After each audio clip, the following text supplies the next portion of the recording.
This is what it sounds like to explore New Mexico's Gila Wilderness on horseback. On a recent assignment for National Geographic, I got to venture deep into the Gila with a photographer, podcast producer, and a backcountry guide. The Gila is a magical place filled with endless canyons, towering ponderosa forests, and ancient cliff dwellings. It's also the nation's first official wilderness area. Congress defines a wilderness as a place where natural ecosystems are left intact and humans are only temporary visitors. The idea of officially protecting wilderness can be traced back to a young forest ranger and the death of a wolf. That story begins in the early 1900s when a young forest ranger named Aldo Leopold arrived in New Mexico to survey the land for the Forest Service. The prevailing philosophy of forestry back then was to manage the land for the benefit of the economy. Think farming, logging, mining, and grazing. Part of Leopold's job was to get rid of all the predators, which were considered dangerous nuisances. But one day after shooting a female wolf, the young forest ranger had a revelation. Aldo Leopold wrote about that experience years later. We reached the old wolf in time to watch a fierce green fire dying in her eyes. I thought that because fewer wolves meant more deer, that no wolves would mean a hunter's paradise.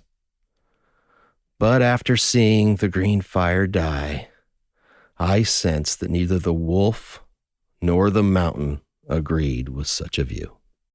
That encounter sent Leopold on a mission to change the way people thought about humans and their place in the environment. And thanks to his efforts in 1924, the Gila became the first officially recognized wilderness area. But his efforts weren't enough to save the wolves. Eventually, they were hunted out of the entire Southwest, and the Gila was missing a crucial piece of its ecosystem.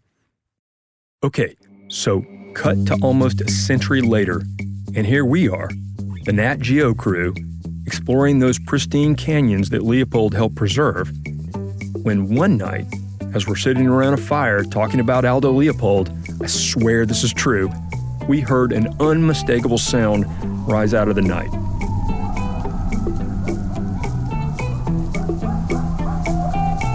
The wolves are back. I'm Peter Gwynn, editor-at-large at National Geographic magazine, and you're listening to Overheard, a show where we eavesdrop on the wild conversations we have here at Nat Geo and follow them to the edges of our big, weird, beautiful world. This week, how hearing those howls sent me on a path to learn how wolves have made it back to the Gila. And check this out, one of the heroes of this tale used to be the wolves' biggest enemy. That's coming up right after the break. Fuel your curiosity with a free 1-month trial subscription to National Geographic Premium. You'll have unlimited access to any device, anywhere, ad-free, with our app that lets you download stories to read offline. Explore every page ever published with a century of digital archives at your fingertips. Check it all out for free at natgeo.com/explore more.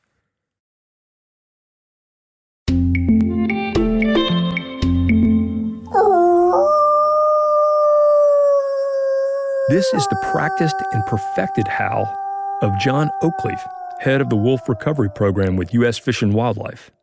One of the tricks he uses to find wild wolves is to howl into the night and see if any wolves howl back.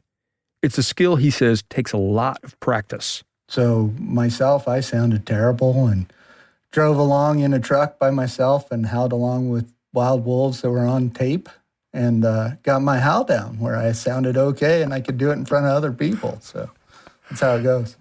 That's what I need, man. I need some wolf tape so I can practice. That's definitely what I've been missing.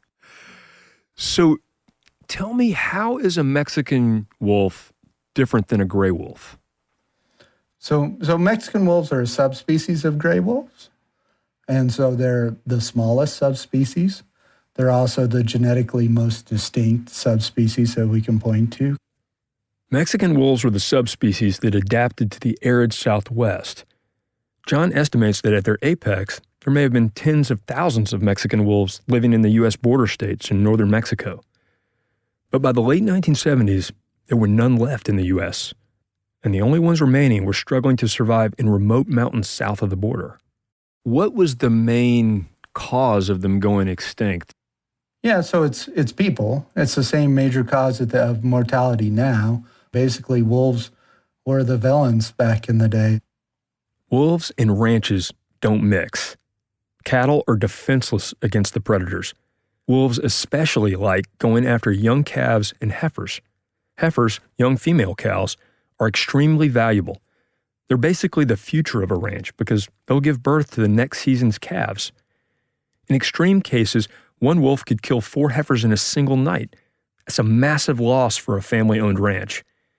Because of this, ever since people began keeping livestock in the Southwest, they've been hunting and trapping wolves to protect their livelihoods. By the early 1900s, when Aldo Leopold arrived, the eradication of wolves had become systematic.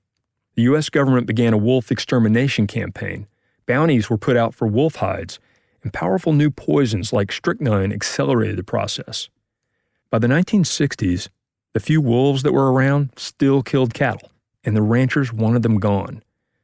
But the wolves had adapted and learned to avoid the smells of humans. And that's where Roy T. McBride enters the story. Roy is kind of a unique figure. Most of the wolf folks know him for the traps that he builds. I grew up with McBride traps. Roy is a legend among people who study the Mexican wolf, partly because he's considered one of the greatest wolf trackers of all time, and partly for the traps he invented that bear his name. But mainly, Roy's a legend because he played a critical role in saving the Mexican wolf from extinction. I'd heard about this guy, but I wasn't even sure he was still alive until I managed to get him on the phone. Well, my first name's Roy, and then Thomas is my middle name, and McBride's my last name. Although he's 86 years old, Roy T. McBride still runs a cattle ranch in West Texas. We reached him on a landline telephone in a town nearby. Roy had a reputation as a trapper who could catch predators that no one else could, and not just in Texas. I went to Africa and a lot of places in South America. I've caught snow leopards in Mongolia. And Wait, I what? invented it. Really? Yeah. So of all the animals that you've caught, all the different species, which one was the hardest to catch? A wolf. In one famous story, Roy was contacted by the owners of a large ranch in Mexico called Las Margaritas. They wanted him to track down a wolf that had been devastating their cattle. The footprints this wolf left behind were easy to identify because one paw was missing 2 toes from a close encounter with a trap. That close call also taught the wolf to be extremely careful around human smells because none of Roy's normal traps worked. He boiled them in oak leaves and put traps on remote game trails where he knew the Las Margaritas wolf had passed before, but she never seemed to take the same path twice and wasn't fooled by his attempts to camouflage the scent. Roy tracked the Las Margaritas wolf across Mexico for 11 months as it went from ranch to ranch, eating cattle along the way. It killed 96 heifers in 11 months. Wow. One wolf, this Margaritas wolf, killed 96 heifers. Yeah. Eventually, he noticed Las Margaritas prints near campfires, as if the wolf might be scavenging. That gave him an idea. He set a trap and burned a campfire on top of it, and then put a piece of dried roadkill skunk on it. Boom, wolf caught. And word spread that Roy T. McBride had caught the uncatchable wolf. Over the years, ranchers continued to hire Roy and other trappers to exterminate wolves. But slowly, attitudes had begun to change. In 1973, Congress passed the Endangered Species Act, which protected the Mexican wolf. U.S. Fish and Wildlife biologists knew the subspecies was close to extinction and realized the last chance to save the creatures was to start a breeding program. But they needed someone who could catch some of these rare wolves and bring them back alive. So they called Roy. And by then, it was really hard to find them. There's hardly any of them left, but I got them enough to get their breeding thing started. It seems interesting that you kind of went from the guy that could get rid of wolves to the guy to save them. Did that seem kind of like a strange turn of events to you when the government asked you, could you catch them and keep them alive? Yeah, I could see they were going to become extinct. And So I was glad that I got to do that. After 2 years of searching south of the border, Roy estimated that there were probably only 50 wild Mexican wolves left on the planet. He managed to trap 6, including a pregnant female. Between these wolves, there was enough genetic diversity to breed healthy new generations. The DNA of Roy's wolves also helped biologists confirm that other captive wolves were pure Mexican wolves and not some other subspecies.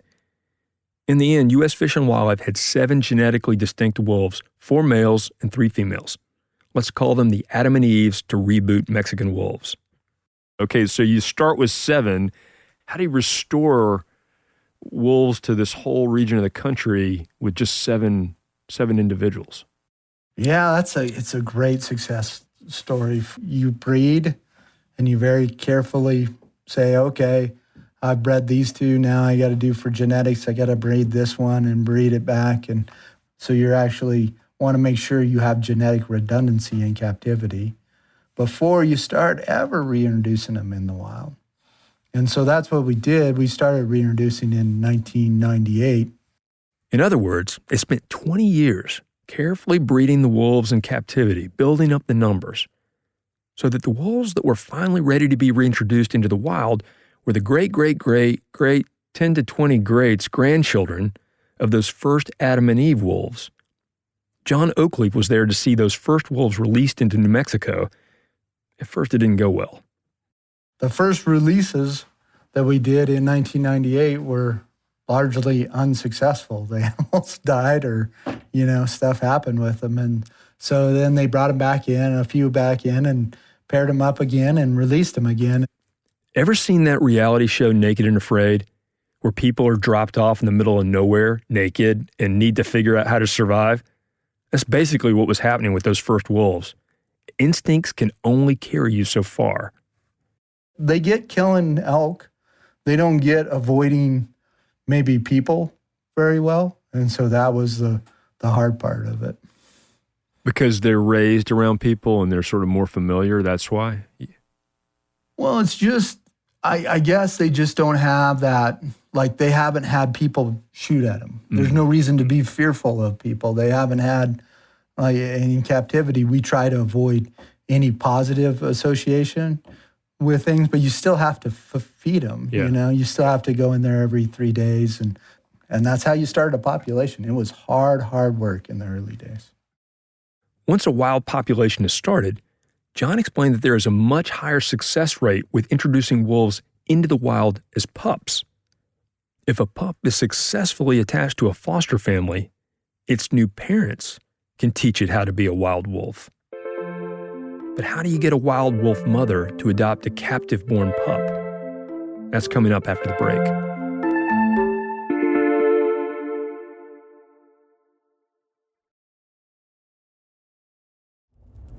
Okay, it's 4:30 in the morning, and I'm driving on a dirt road into a wilderness reserve owned by the state of New Mexico. And we are going to see some wolf cubs today. Last spring, I met up with biologists from U.S. Fish and Wildlife to watch the process of cross-fostering, that is, placing a captive-born pup into the den of a wild mother. Most wild Mexican wolves are born in the wild, but because the population is so small, a few times a year, Fish and Wildlife introduces some captive-bred pups to wild packs to make sure the gene pool stays healthy. All right, Melissa's 776 grams. So tiny. I know. Susan Dix, a veterinarian with the U.S. Fish and Wildlife, removed them from a den inside a chain-link enclosure at the captive breeding facility. They're little fluff balls of dark brown fur, incredibly cute. Their eyes aren't open yet. Susan weighed and examined them for birth defects. There were none. And then we drove for several hours right to the edge of the Gila Wilderness. The switch needs to happen within several hours to give the pups the best chance to survive, so the clock is ticking. I know. Hello. You look like you're doing fine. All right, and I'm right-handed, so I open the mouth. They have no teeth. I feed it along the top of the mouth. The little one is feisty. This is the big one. You're gonna need help with that. Once we got there, Susan showed a couple of her colleagues and me how to feed the pups, so they're topped off with one last meal. We were waiting to get the all clear from a scouting team who was already at the wild den. Can you take the needle off? Sorry about my teeth. Whole needle off. Two All right, we boys? can clean up our mess. Two boys. Yeah, that's. One's feistier than the other. Yeah, the big one is mellow. The little one is feisty. And how many days old? It's 8. Yeah, we were wrong there. 8 days. 8 days. Got it. Okay. Once we got the all clear from the team at the den, the pups are wrapped in towels and carefully placed in a backpack. That's where Nick Risso comes in. He's a biologist with New Mexico Department of Game and Fish, and he's the guy who's going to carry the pups to their new home. He shoulders the pack with our wolf cargo, and off we head into the wilderness. We hiked along a steep ridgeline which offered a stunning vista of mountain valleys stretching to the horizon. There'd been a wildfire here. The ground was still charred, but new green shoots were coming up. And there were lots of elk droppings, plenty of food for a wolf pack. We finally reached the den, which was a large hole near a big stump where a wild mother had given birth a little more than a week before. The advance team had already pulled out the wild pups and was examining each of them. How did the female react when you came? So she wasn't here when we got here, which is pretty typical. She heard us or smelled us or something, right. and she flushed. So we kind of heard her last going over the ridge this way. So she actually wasn't here. It took us longer than we wanted to find the den because this isn't a pretty typical den. Usually it's under a root ball or something like that. This one's just a hole in the ground. Yeah. How many cubs are in the den? So in here we had 6 pups. Oh, wow. 6 pups, yep. And we're adding 2. Adding 2 to get to 8 total, which is more than a normal litter would be. Nick explained that wolves can't really count, so the mother wouldn't know the difference between 6 and 8 cubs on sight. But she knew exactly how they smelled. That's why the most important step in the foster process is to put together some wolf cub camouflage. This is where it gets a little gross. I got a bag of their pee, Lovely. so we'll do that when the golden shower happens. To keep their dens clean, wolf pups have evolved to urinate when prompted by their mother. She'll carry her young outside and lick their abdomens to trigger the pee and poop reflex. This is lucky for the biologists because they need plenty of bodily fluids for their wolf cub camo. They used damp cotton swabs to get things flowing. Then the biologists gathered the pups into a pile and made sure they all were completely covered in each other's smells. How's that for an introduction to life in the wild? Transport. So it's okay. It's just kind of going all over them. No big deal. Okay, so now set your roots down and grab one more. And that should be 1 for each of us. So, or 2 for each of us. Okay, then same thing. Okay, we ready? Make a little pile. And yeah, so Paige, you're going to have to really reach in here, but okay, things are happening. Once the pups were all smelling the same, the team put them back inside the den. There was nothing left to do but leave and wait for the mother to come back, hopefully unaware of the 2 stowaways. I just had to ask John Oakleaf, what the heck is going on inside the mother's head? But so here's the thing though. Okay, so like the mother wolf leaves the den and she comes back. Instead of having 6 babies, she's got 8. And like just kind of rolls with that. It's like, oh, okay, you know? I mean, A wolf life is tough. And then the mom's like, I'm raising 6 puppies. 8, it doesn't matter. Yeah, I think it's but she I doesn't don't think react. She's not like, I mean, I guess the thing that I was struck by was just that, like, you know, she just seems to roll with it is what you're describing. And why, do you guys understand biologically, do you have any sense of why they do that? Yeah, I think they're heavy on hormones. And so the mother just very much wants to raise pups. And so you could put in more and she's going to try to raise all the pups that are in front of her. You just got to get those mothering instincts going and wolves are good mothers. I interviewed John about a year after I helped bring those pups to their foster home in the wild, and he had an update for me. I was in the helicopter this winter and we caught one of the cross-fostered pups that you helped put into the den there. That animal just left its pack, went all the way up to like north, like Pine Top, Arizona from where you were. You're kidding. Or not Pine Top, sorry, Flagstaff, Arizona. That tiny wolf pup, just 1 year after leaving it in the wild den, made a round trip of more than 400 miles. It's kind of incredible to think how fast that little furball had matured into a top-of-the-food chain predator. When you see it come to fruition and all this work pays off, it's an awesome, awesome thing. Are wolves now safe from extinction, or are they on the road to being safe from extinction? So, where are we? So one of the populations in the United States is at 240. It's nowhere close to the thousands that used to live here, but they're no longer on the verge of extinction. They're in a much better spot. I have faith that wolves will be around well into the future. A century after Aldo Leopold had a change of heart about killing wolves, I think he'd be glad to know that we're making a comeback.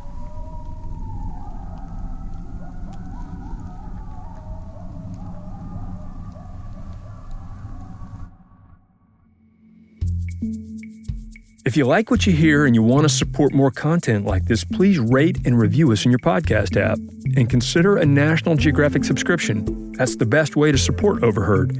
Go to natgeo.com/explore more to subscribe. To read more of my reporting on the Gila, check out this month's cover story on wilderness. We've included a link in our show notes. They're right there in your podcast app. This week's episode is produced by senior producer Brian Gutierrez. Our other senior producer is Jacob Pinter. Our senior editor is Eli Chen. Our manager of audio is Carla Wills. Our executive producer of audio is Devar Ardalan. Our photo editor is Julie Howe. Ted Woods sound designed this episode, and Hansdale Sue composed our theme music. This podcast is a production of National Geographic Partners. Michael Tribble is the Vice President of Integrated Storytelling. Nathan Lump is National Geographic's Editor-in-Chief. And I'm Peter Gwynn. Thanks for listening, and see y'all next time.